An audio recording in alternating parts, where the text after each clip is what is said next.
granate? Fakti që policia po hidhen fishek zjarr, hidhen bomba molotov.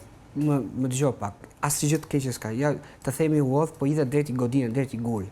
Nuk ke arsye ti të vesh në rrezik jetën e qytetarëve dhe të shkaktosh një përplasje. Bom molotov? Nuk ke arsye të shkaktosh përplasjen mes punonjësve të policisë dhe qytetarëve. Nuk ke arsye të vesh në rrezik jetën e punonjësve policisë dhe jetën e qytetarëve të cilët janë në protestë. Nëse do të kishte një polici profesionale dhe një strukturë që cilën do e drejtonte ata punonjës të policisë.